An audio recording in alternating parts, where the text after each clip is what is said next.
Counsellor रह चुकी हैं, तो मैं आपसे दरख्वास्त करता हूँ कि आप जो है वो हालात हाज़िर और ख़ास तौर पर कराची उसके चलिए आउज़ुबिल्लाहि बिस्मिल्लाहिर्रहमानिर्रहीम।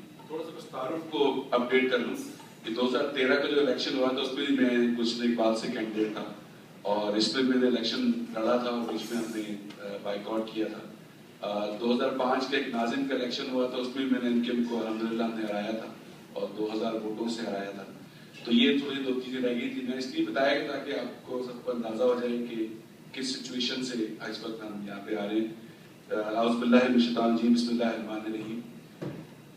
मैं पहले तो आप तमाम हज़रात के शुक्रगुजार हूँ कि आपने मुझे मौका दिया यहाँ पे मैं बात कर सकूँ। वैसे तो मैं एक छोटा सा कारकुन, मेरी कोई ऐसी हैसियत नहीं है, लेकिन सिर्फ अपने दिल के जज्बात जो है वो आपके सामने कुछ शेयर करना चाहता हूँ। यहाँ पे सबसे पहले कुछ जमहूरियत के हवाले से बात 2-3 दफा आई है, तो मेरा दिल चाह रहा है कि मैं इसके ऊपर थोड़ी सी गुफ्तगू कर लूँ। जब मैं इलेक्शन में खड़ा हुआ और इलेक्शन में खड़े होने के बाद 2001 से मैं इलेक्शन लड़ रहा हूँ। 2001 में नाजिम का इलेक्शन लड़ा, 2002 में मैंने एमपीए का इलेक्शन लड़ा, अल्हम्दुलिल्लाह जीता एमपीए मुकाबले में। 2005 में नाजिम का इलेक्शन लड़ा, वो भी जीते। फिर 2013 में अभी इलेक्शन लड़ा। इलेक्शन में लड़ने के, इलेक्शन में खड़े होने के बाद और उसके बाद जब पहले लोगों से राब्ता हमने किया और उसके नतीजे के अंदर जिस तरीके से लोगों के अंदर सराहियत हमने की, मैं मौलाना मौदूदी के इस फैसले को कि हमने इलेक्शन में हिस्सा लेना है और जमहूरियत पे अमल करना है, कि जितना सराहा जाए वो कम है।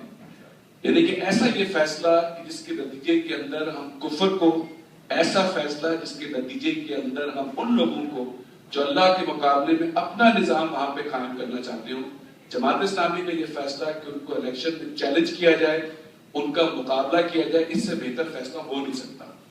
और अगर मैं आपको ये भी बता दूं कि मेरी इल्म बहुत कम है, लेकिन मैं अपनी इल्म की थोड़ी सी रोशनी के अंदर जो बात करूं कि रिसेंट वर्ल्ड के अंदर जो भी तब्दीली आई है वो अवाम की हमायत के बगैर वो तब्दीली नहीं आ सकी। किसी भी इलाके के अंदर, चाहे वो कश्मीर का जिहाद हो, चाहे वो मिस्र के अंदर कामयाबी हो, चाहे तुर्की के अंदर कामयाबी हो, चाहे कोई भी कामयाबी उठा के देख लें, जब तक अवाम की तवज्जो, अवाम की हिमायत शामिल हाल होती है तो तभी उसकी कामयाबी सामने पेश आती है। और यही वजह है कि जिसके नतीजे में जमात इस्लामी ने यह फैसला किया है और मेरे निगाह के अंदर ये वो फैसला है कि जिसके नतीजे से हम दावत के काम को आगे बढ़ाते हैं, जिसके नतीजे तक अवाम के दिलों तक हम पहुंचते हैं और जिसके नतीजे के अंदर से अवाम की बड़ी तादाद हमारे साथ शामिल होती है। अब ये फैसला करना कि हम कामयाब हुए या नाकाम हुए, अगर मैं आपको सिर्फ उसकी 2-3 अपनी पर्सनल एक्सपीरियंसेस आपके सामने पेश करूं कि 2001 के जब हमने इलेक्शन लड़ना शुरू किया तो हम एक आबादी के अंदर गए जो कच्ची आबादी थी, गरीब आबादी थी बिल्कुल।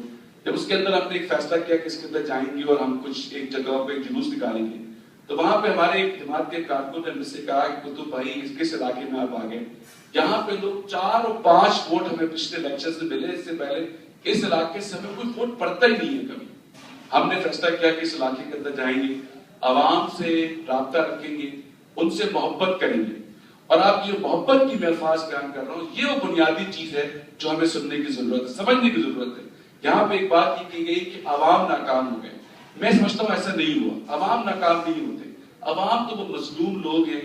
एक आम आदमी तो बेचारा वो परेशान आदमी है, एक आम आदमी तो वो है कि जो बेचारा मजबूर है।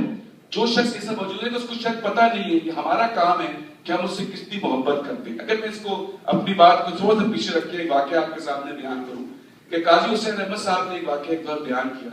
वो कह रहे हैं कि तुर्की के अंदर वो नजमुद्दीन अरबकान के साथ एक बाजार के अंदर जा रहे थे, तो वहां पे उन्होंने कुछ खवातीन को देखा जो नील बरहना कपड़ों के अंदर वहां जा रही थी। तो काजी हुसैन अहमद साहब ने नजमुद्दीन अरबकान से कहा और उनसे कहने लगे कि आप इन लोगों तक कैसे दीन की दावत पहुंचाते हैं।